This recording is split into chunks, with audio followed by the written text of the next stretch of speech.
ശബരിമലയിൽ 18 പടികളുണ്ടെന്ന് എല്ലാവർക്കും അറിയാം. പക്ഷേ ഈ 18 പടികൾ ഒരു മനുഷ്യൻ്റെ ജീവിതം തന്നെ മാറ്റുമെന്ന് എത്ര പേർക്കറിയാം? നാം ഇന്ന് കയറുന്നത് മലയല്ല, നമ്മളെ തന്നെയാണ്.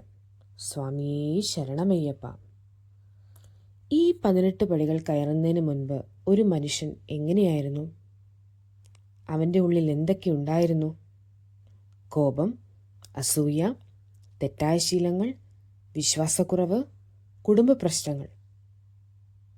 ശബരിമലയിലെ 18-ാം പടി കേവലം കല്ലുകൾ കൊണ്ടുള്ള പടികളല്ല, മറിച്ച് മനുഷ്യൻ തൻ്റെ മോക്ഷത്തിലേക്കുള്ള യാത്രയിൽ പിന്നിടേണ്ട 18 ഉന്നതമായ ജീവിത പാഠങ്ങളാണ്.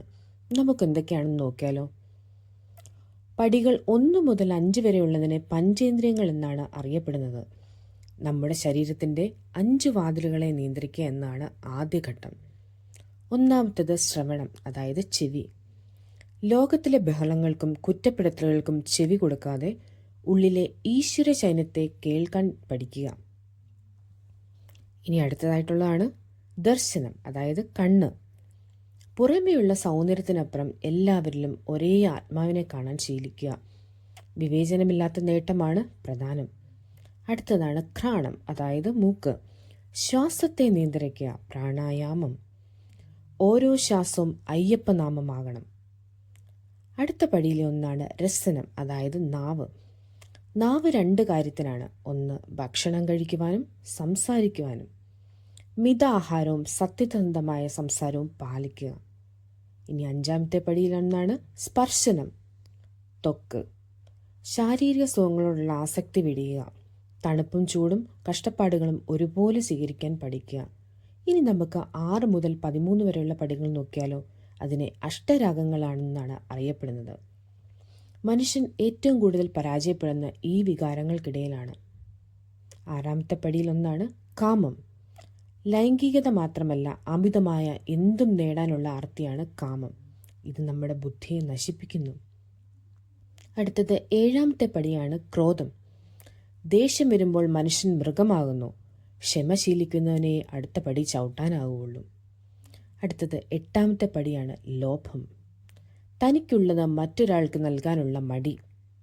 ലോകം ഒരു കുടുംബമാണെന്ന് തിരിച്ചറിയുക. 9-ാമത്തെ പടിയാണ് മോഹം. ഇല്ലാത്തതിനെ ഉണ്ടെന്ന് കരുതുന്ന അവസ്ഥ, അതായത് പണം, പദവി എന്നിവ ശാശ്വതമാണെന്നുള്ള മോഹം വെടിയുക. 10-ാമത്തെ പടിയാണ് മതം. അധികാരത്തിൻ്റെയും അറിവിൻ്റെയും അഹങ്കാരം. 11-ാമത്തെ പടിയാണ് മത്സരം. മറ്റുള്ളവരെ തോൽപ്പിച്ച് മുന്നേറാനുള്ള വ്യഗ്രത. സ്വയം നന്നാവാനാണ് മത്സരിക്കേണ്ടത്. അടുത്തതാണ് 12-ാമത്തെ പടി ദംഭം. ഇല്ലാത്ത ഗുണങ്ങൾ തനിക്കുണ്ടെന്നുള്ള കാണിക്കാനുള്ള ശ്രമം, അതായത് നമ്മൾ പറയും ഷോ ഓഫ്.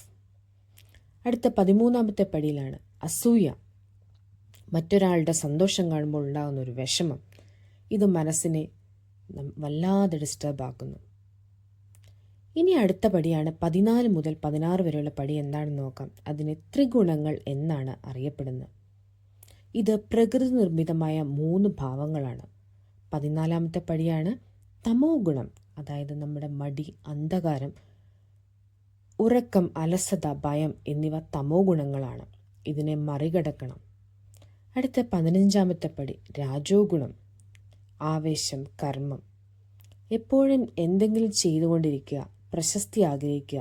ഇത് നല്ലതാണെങ്കിലും അത് മോക്ഷത്തിന് തടസ്സമാകുന്നു. 16-ാമത്തെ പടിയാണ് സദ്ഗുണം, അല്ലെങ്കിൽ ശാന്തി, നന്മ എന്നൊക്കെ പറയാം. സ്നേഹം, കരുണ, ശാന്തത. ഒരു ഭക്തൻ ആദ്യം എത്തേണ്ടത് ഈ ഗുണത്തിലേക്കാണ്.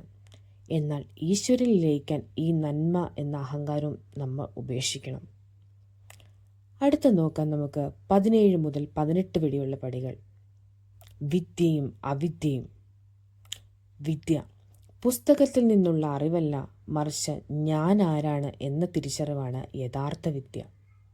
അവിദ്യ അറിവില്ലായ്മയുടെയും അവസാനത്തെ മൂടുപടം മാറ്റുക. നീ തേടുന്നത് നിന്നിൽ തന്നെയാണെന്നുള്ള തത്വം, അതാണ് തത്വമസി. അത് ഇവിടെ പൂർണ്ണമാകുന്നു.